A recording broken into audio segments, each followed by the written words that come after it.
টুকাই বাবু,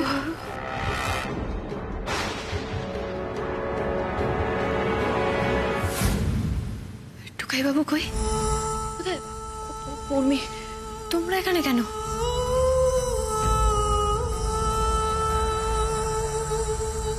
কি হলো, সবাই চুপ করে আছো কেন বলো?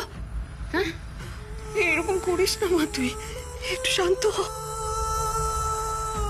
দেখুন, অবস্থার তো কোনো উন্নতি নেই, বরং আরো খারাপই হচ্ছে। মনে হচ্ছে না আজ রাতটাও ঠিক মতো করে কাটবে।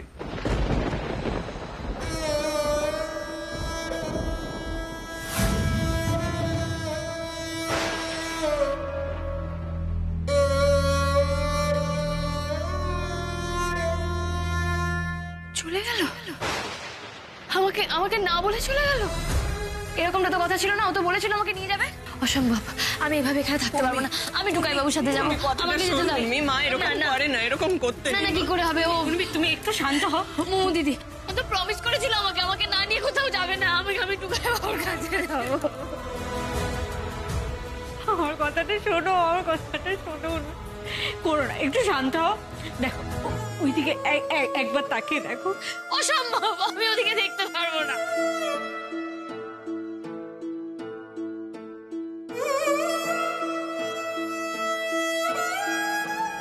পাগলি,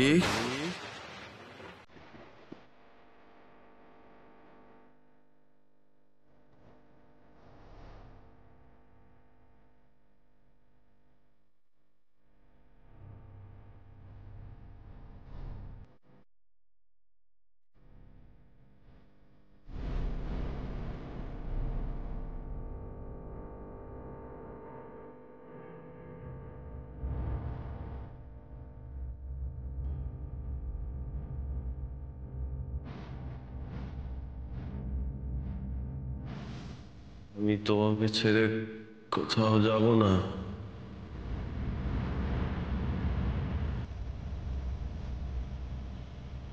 পৃথিবীতে এখনো আমাদের অনেকটা পথ চলা বাকি আছে রে।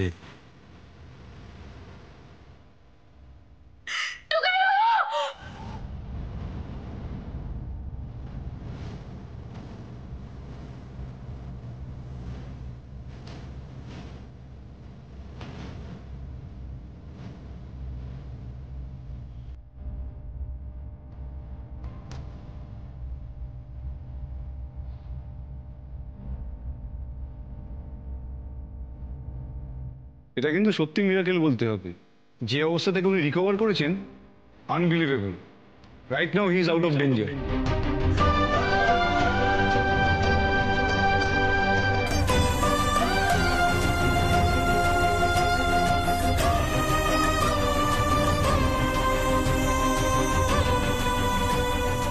তুমি ঠিকই বলেছিলে গো।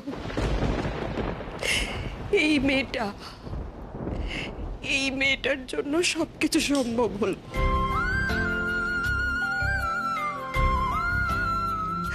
ওর ইচ্ছে শক্তি অসম্ভবকে সম্ভব করে দিয়েছে। সবাই তো আশা ছেড়ে দিয়েছিল, আমরা বাবা মা হয়ে আশা ছেড়ে দিয়েছিলাম, সেখানে উর্মি কিন্তু আশা ছাড়েনি। ওর ইচ্ছে জুড়ে দেখো আমার ছেলেটা আমার কাছে ফিরতে পেরেছে। হ্যাঁ শুক্লা, আজ আবার উর্মি মায়ের জন্য টুকাই আবার তার জীবন ফিরে পেল।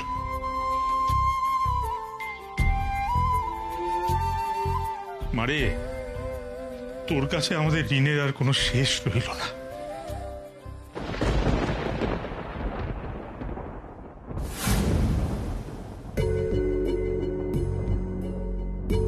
সরি নার্স আন্টি, আমি কালকে তোমার খাবারে ওই ঘুমের ওষুধটা মিশিয়ে দিয়েছিলাম।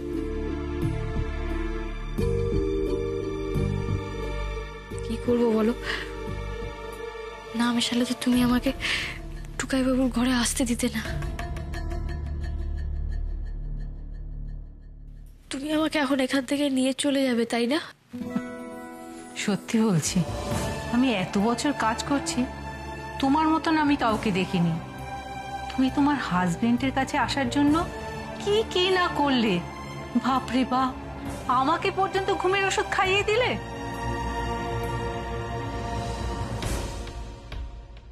ও তো এরকমই পাগলি। শোনো, আমি তোমাকে এই কথাটা বলার জন্যই এখানে এসেছি। তোমাকে এখান থেকে কোথাও যেতে হবে না, তোমাকে এই কেবিনে শিফট করবার কথা হয়েছে। তুমি যতদিন না সুস্থ হচ্ছ তুমি এখানে টুকাই বাবুর সঙ্গেই থাকবে, কেমন? কে জানে আবার কখন কাকে ওষুধ খাইয়ে আবার এই কেবিনে চলে আসবে।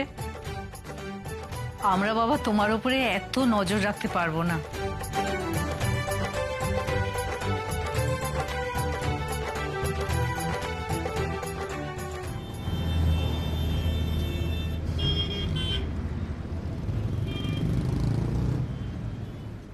দেখুন দেখুন স্যার, কেমন রাক্ষসীটা মেরে আমার মাথা ফাটিয়ে দিয়েছে। দেখুন স্যার, দেখুন আপনার সামনে কিরকম করছে দেখুন স্যার। ওর সঙ্গে আমাকে আর একদম রাখবেন না স্যার, ওর মাথাটা একেবারে খারাপ হয়ে গেছে। যখন তখন জিনিসপত্র ছুটছে, তেড়ে আসছে কিছু বলতে গেলেই। এই তো আগে জনকে কামড়ে রক্ত বার করে দিয়েছে। আবার কামড়ে তো আমাকে বিরক্ত করবে, আমাকে বিরক্ত করবে। এই চুপ, একদম চুপ। এই ওকে পানিশমেন্ট সেলে নিয়ে যাও। এই চল চল।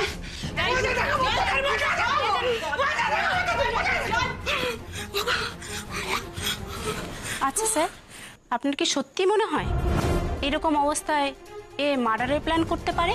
আমার পক্ষে এক্ষুনি সেটা বলা সম্ভব নয়। দেখো, আমাদের ইনভেস্টিগেশন চালিয়ে যেতে হবে। আর হ্যাঁ, যদি গায়ত্রী রক্ষিতের অবস্থা ডিটোরিয়েট করে তাহলে সেক্ষেত্রে আমাদের অন্য ব্যবস্থা নিতে হবে। ওকে হয়তো অ্যাসাইলামে শিফট করতে হতে পারে। দেখুন, সার্থকীর যে সিচুয়েশন, ওনার পক্ষে চোখ খুলে তাকানোটাই বিশাল ব্যাপার। সিভিয়ার ইনজুরি আছে ওনার, হাত পায়ের হাড় ভেঙে টুকরো টুকরো হয়ে গেছে। তাই বলছিলাম যে ওনার বেঁচে ফিরে আসাটাই মিরাকেল। আচ্ছা ডাক্তারবাবু, বলছিলাম যে আস্তে আস্তে যেভাবে সার্থকীর জ্ঞান ফিরেছে, ওর ইনজুরিগুলো, ওর চোটগুলো কি সেভাবে ঠিক হয়ে যাবে আস্তে আস্তে? মানে দেখুন, পুরোপুরি রিকভার করতে অনেক সময় লাগবে। আর শুধু তাই নয়, হাড় আদৌ জোড়া লাগবে কিনা, বোনের কোথায় কোথায় ফ্র্যাকচার হয়েছে, সেটা আমরা ভালো করে ইনভেস্টিগেশন করলে তবেই জানতে পারবো। তারপরেই বলতে পারবো যে কতটা ঠিক হওয়া সম্ভব। তাই আপনারা এই মুহূর্তে কখনোই ভাববেন না যে ওনাকে কোনোভাবে মুভ করানো পসিবল।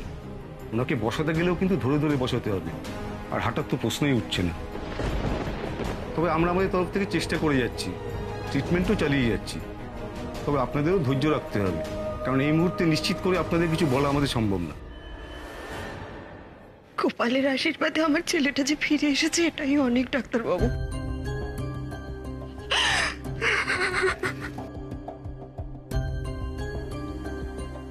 ছোটকা, ডক্টর যা বলছেন তাতে কিন্তু এটা স্পষ্ট বোঝা যাচ্ছে যে দাদা ভাইয়ের রিকভারি কিন্তু খুব একটা ইজি প্রসেস হবে না। হ্যাঁ সুমন, আমাদের সবার জন্য একটা কঠিন সময় আসতে চলেছে। টুকাইকে পুরোপুরি সুস্থ করতে আমাদের সবাইকে অনেকটা স্ট্রাগল করতে হবে, অনেকটা।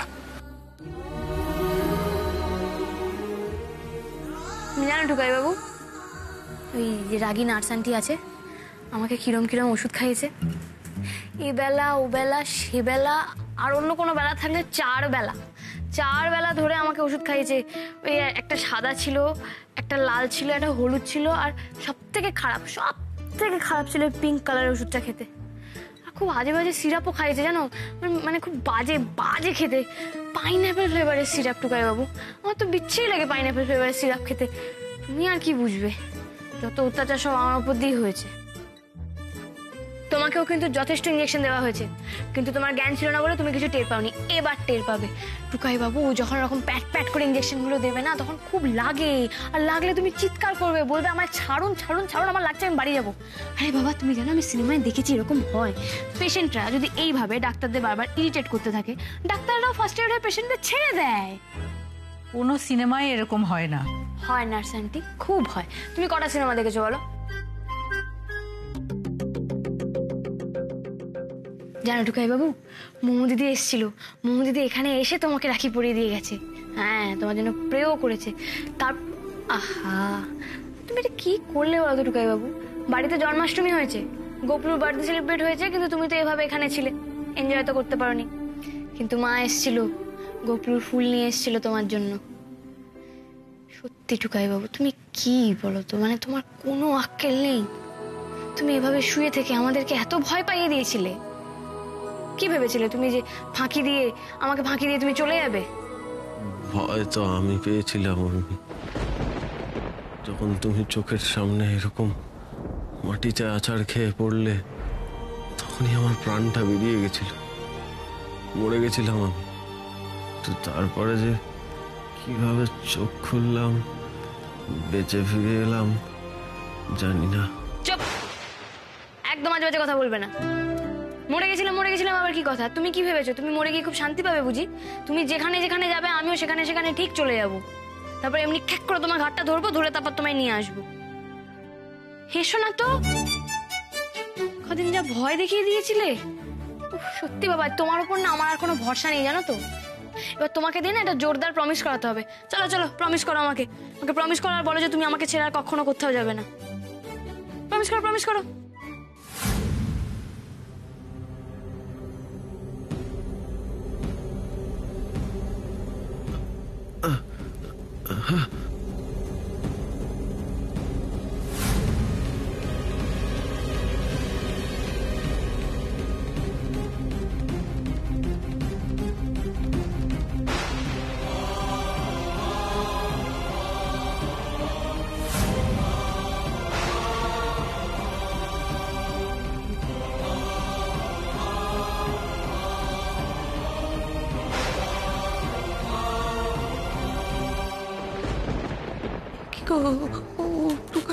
টুকাই হাতটা তুলতে পারছে না কেন গো? ও কি তার কোনোদিনও হাত তুলতে পারবে না? এই বাবাগুলো আগে কি সর্বনাশ করলেন গো? চুকা চুকা মেজবো মেজবো, চুপ চুপ চুপ চুপ চুপ। এই সত্য জমের মুখ থেকে ফিরেছে ছেলেটা। আর অলক্ষণে কথা বলিস না, চুপ চুপ চুপ চুপ। একটু সময় দাও মেজো বৌদি, দেখবে সব ঠিক হয়ে যাবে। ডাক্তার বাবুরাও তো বলেছিলেন যে খুব ক্রিটিক্যাল। সেখান থেকে তো আমাদের টুকার জ্ঞান এসেছে।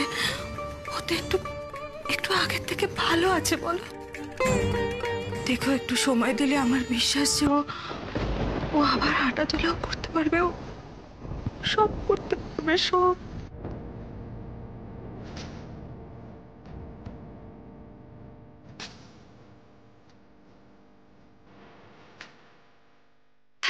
তুমি টুকাই বাবু, দেখো তোমার সাথে কারা দেখা করতে এসেছে, দেখো। টুকাই, ও টুকাই, টুকাই কেমন আছিস বাবু? টুকাই তাড়াতাড়ি সুস্থ হয়ে বাড়ি চল বাবা। আমরা যে সবাই তোর জন্য অপেক্ষা করছি। সুস্থ হতে পারবো কিনা জানি না পিসিমণি।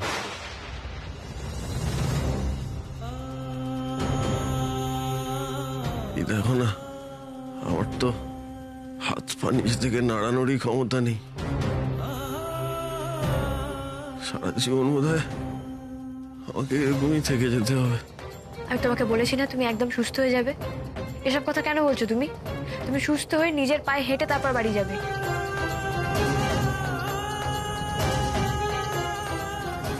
একদম এরকম বলবে না। আর প্লিজ এত ভয় দেখিও না, আর ভালো লাগছে না ভয় পেতে পেতে।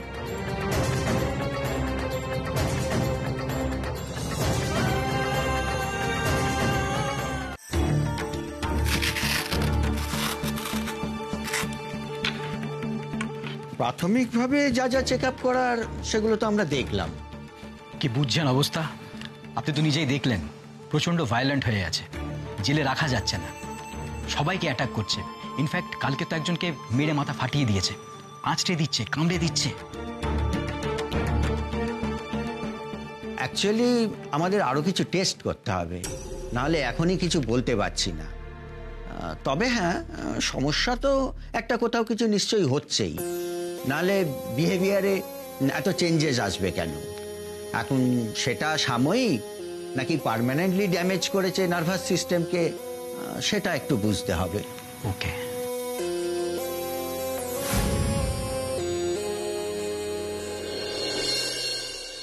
এবার উঠে বসো, আর ভালো লাগছে না।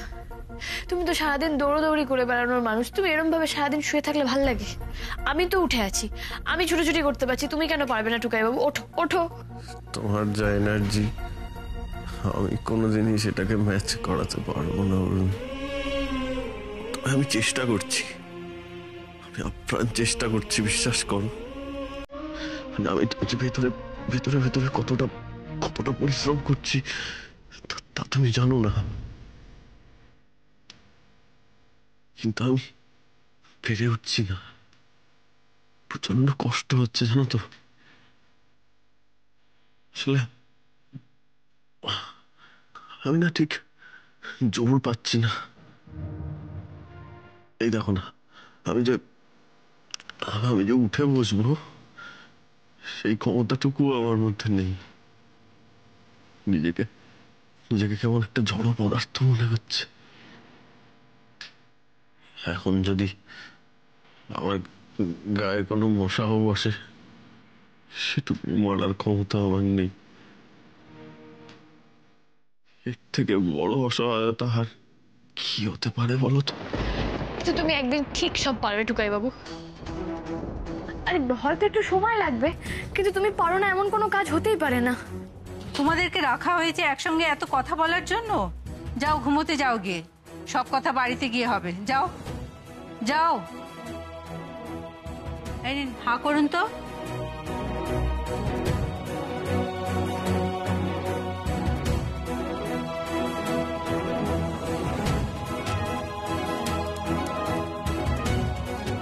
কি হলো, শুলে না? শুয়ে পড়ো।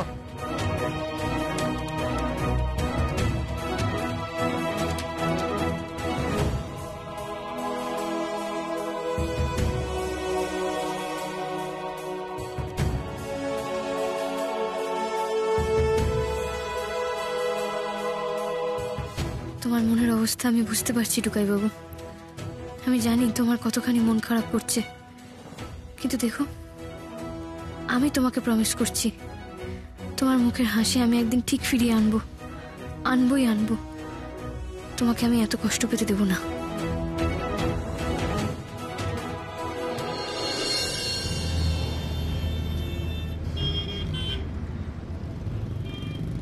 দুদিনেই ওষুধের জন্য প্রায় 8,000 টাকা খরচ হয়ে গেল। অনেক টাকা খরচ হচ্ছে। উর্মিমার জন্য তো ওষুধ লাগছেই, টুকার জন্য আরো বেশি লাগছে। দেখতে হবে বাড়িতে কি আছে না আছে, দেখতে হবে। শুনছো? হ্যাঁ বলছি কি, আমার কাছে এটুকুই টাকা ছিল, আপাতত এদিকে কাজ চালাও। আপাতত কথা ভাবলে হবে না শুক্লা, আর অনেক অনেক টাকা লাগবে। খরচ তো ক্রমশ বাড়ছে, আরো বাড়বে। দাদা, এটা তো শুধু ওষুধের খরচা গেল, আসল খরচা তো বোঝা যাবে নার্সিংহোমের বিলটা বেরোলে। ওখানে বেডের ভাড়াই তো অনেক নিয়ে নেবে। তারপর টুকায়ের কত বড় বড় অপারেশন হয়েছে। অবর্ধা, মা বগলার তো কি কি হবে তখন? বাড়ির শক্ত সামর্থ্য রোজগেরে ছেলেটারই এরকম দশা হলো। এরপর যে আমাদের কি দুর্দিন আসবে কে জানে। সবকিছু যে আমরা কি করে সামলাবো।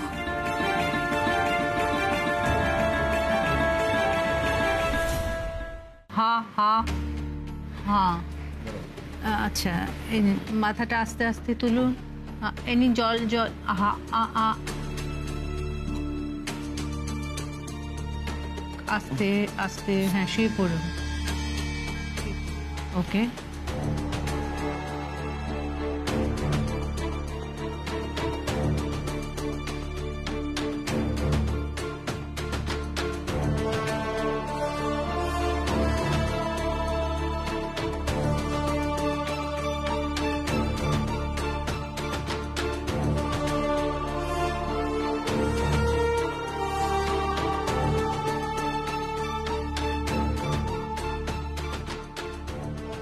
এভাবে শুয়ে থাকলে চলবে না।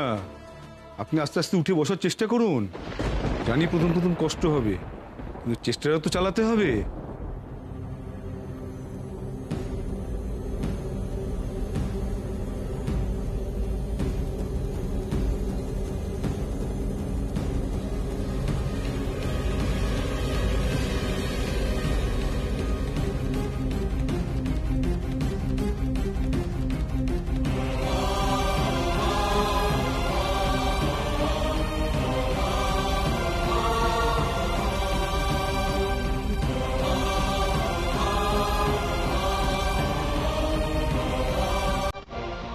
ছাড়ুন, আপনি ছেড়ে দিন, উনি নিজেই পারবে, নিজে চেষ্টা করলেই পারবে।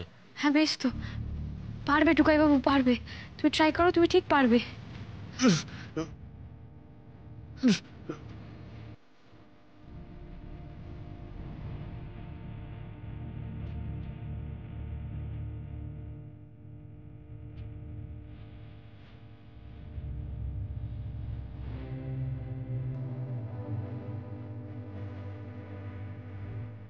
পারবে পারবে, চেষ্টা করুন। আমি পারবো না উর্মি, আমার দ্বারা হবে না, আমি পারছি না তুলতে, আমি বোধহয় পারবো না। চেষ্টা করুন, চেষ্টা চালিয়ে যান, বারবার চেষ্টা করুন, নিজে থেকেই হবে। আচ্ছা বাবা, এখন হচ্ছে না তো কি হয়েছে, একবার হয়নি, ট্রাই করো, আবার ঠিক হবে। ট্রাই করো ট্রাই করো।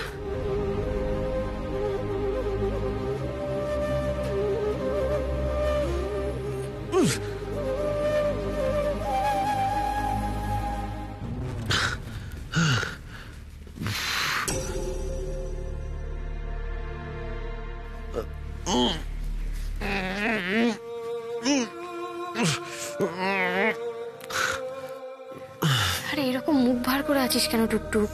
কি হয়েছে তোর? হয়ে যাবে তো ঠিক। আমি আর পারবো না, আমি বুঝতে পারছি আমি ভেতর থেকে কোনো জোরই পাচ্ছি না। আমি বোধহয় গুড ফর নাথিং হয়ে গেলাম, আমার কোনো জোর নেই, কিরকম একটা অসহায় লাগছে নিজেকে। আমি একটা জড় বস্তু হয়ে গেছি, সামান্য হাত তোলার ক্ষমতাটুকু নেই, উঠে বসতে পারছি না। কি লাভ হলো এরকম ভাবে ফিরে এসে? জানি না, এরকম ভাবে বেঁচে থাকা আর না থাকা তো সমান।